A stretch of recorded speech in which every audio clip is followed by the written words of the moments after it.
Hello, നിങ്ങൾക്കെല്ലാവർക്കും Shiny Xavier YouTube പേജിലേക്ക് ഒത്തിരി സ്നേഹത്തോടെ വീണ്ടും സ്വാഗതം. ഇപ്പം 50 നോമ്പൊക്കെ അല്ലേ, അതുകൊണ്ട് എല്ലാവർക്കും ഇഷ്ടമുള്ള നല്ലൊരു ഉരുളക്കിഴങ്ങ് മെഴുക്ക് പുരട്ടിയുടെ റെസിപ്പി കാണിക്കാമെന്ന് ഓർത്തു. ഉരുളക്കിഴങ്ങ് മെഴുക്ക് പുരട്ടി എല്ലാവരും ചെയ്യുന്നതാണ്, പക്ഷേ ഇത് കുറച്ച് പ്രത്യേക ഇൻഗ്രീഡിയൻസ് ചേർത്തിട്ടാണ് ഞാൻ ഉണ്ടാക്കുന്നത്. ഇതുപോലെ നിങ്ങളൊന്ന് ട്രൈ ചെയ്യണേ. ഒരു ടേസ്റ്റാണ് കേട്ടോ. ഇച്ചിരി തൈരും ഈ ഉരുളക്കിഴങ്ങ് മെഴുക്ക് പുരട്ടിയും മാത്രം മതി നല്ല രുചിയായിട്ട് ചോറുണ്ണാനായിട്ട്. ഞാൻ ഈ ഉരുളക്കിഴങ്ങ് മെഴുക്ക് പുരട്ടി ഉണ്ടാക്കാനായിട്ട് എടുത്തിരിക്കുന്നത് 4 മീഡിയം വലിപ്പത്തിലുള്ള ഉരുളക്കിഴങ്ങാണ്.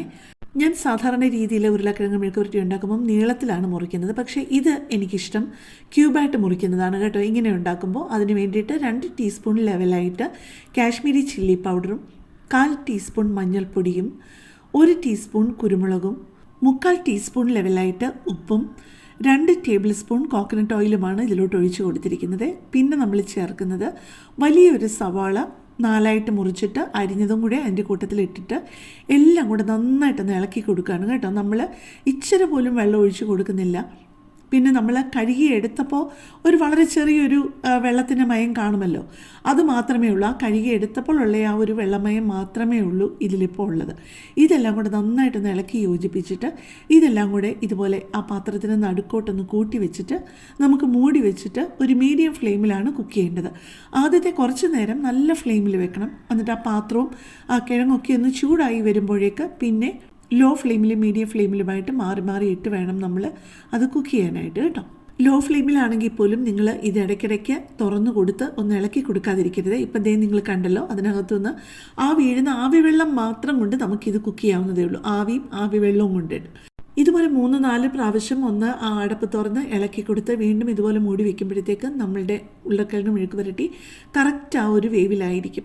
പിന്നെ ഓവറായിട്ട് കുക്ക്ഡായി പോകാതിരിക്കാൻ ശ്രദ്ധിക്കണം കേട്ടോ. അങ്ങനെയാണെങ്കിൽ നമുക്ക് ആ ഒരു ക്രിസ്പായിട്ട് നമുക്ക് ഉലർത്തിയെടുക്കാൻ പറ്റത്തില്ല. ഇത് കുഴഞ്ഞു പോയി കഴിഞ്ഞ് കഴിഞ്ഞാൽ അതിൻ്റെ ടേസ്റ്റേ നമുക്ക് കിട്ടില്ല കേട്ടോ.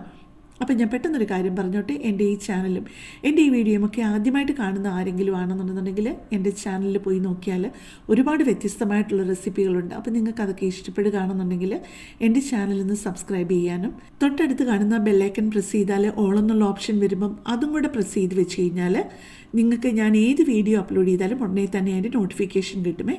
ഇപ്പോൾ ഇതേ കണ്ടല്ലോ, നമ്മൾ ആ ഉരുളക്കിഴങ്ങ് മെഴുക്ക് പുരട്ടി ആദ്യമായിട്ടിട്ടത് ഇപ്പോൾ എന്ത് മൂത്ത് വന്നു എന്ന്. ഒരുമാതിരി എല്ലാം നല്ല മൂപ്പ് കറക്റ്റായിട്ടായി കഴിയുമ്പോഴേക്ക് അതിനകത്തോട്ട് ചേർക്കേണ്ട ഒരു കാര്യമാണ് കസൂരി മേത്തി. കസൂരി മേത്തി എന്ന് പറയുന്നത് നമ്മുടെ ഉലുവയുടെ ഇല ഉണങ്ങിയതാണ്.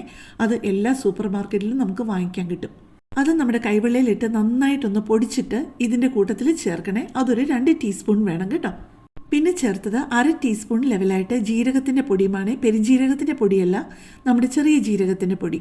ജീരകത്തിൻ്റെ ഫ്ലേവർ നിങ്ങൾക്ക് ഈ മെഴുക്ക് പുരട്ടിക്ക് ഇഷ്ടമല്ലെങ്കിൽ ചേർത്തില്ലെങ്കിലും ഈ കസൂരി മേത്തിയുടെ ആ ഒരു ടേസ്റ്റ് വളരെ നല്ലൊരു ഫ്ലേവറാണ് ഇതിന് കൊടുക്കുന്നത് കേട്ടോ. ചെറിയൊരു നോർത്ത് ഇന്ത്യൻ ഫ്ലേവറാണ് കൊടുക്കുന്നത്. ശരിക്കും ഈ ഉരുളക്കിഴങ്ങ് മെഴുക്ക് പുരട്ടിക്ക് കറക്റ്റ് ഫ്ലേവർ കൊടുക്കുന്നത് ജീരകപ്പൊടിയും കസൂരി മേത്തിയും ഒന്നിച്ച് വരുമ്പോൾ തന്നെയാണ് കേട്ടോ.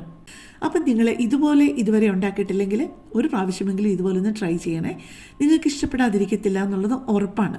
ശരിക്കും ഒരിച്ചിരി തൈരോ പച്ചമോരോ ഒരിച്ചിരി രസമോ മാത്രം മതി നമുക്ക് നോമ്പ് സമയത്തായാലും അല്ല കറി കുറവുള്ള സമയത്താണെങ്കിലും നല്ല രുചിയായിട്ട് നമുക്ക് ചോറുണ്ണാൻ പറ്റും. അപ്പോൾ കൂടുതൽ നല്ലൊരു വീഡിയോയുമായിട്ട് നമുക്ക് നാളെ കാണാം. താങ്ക്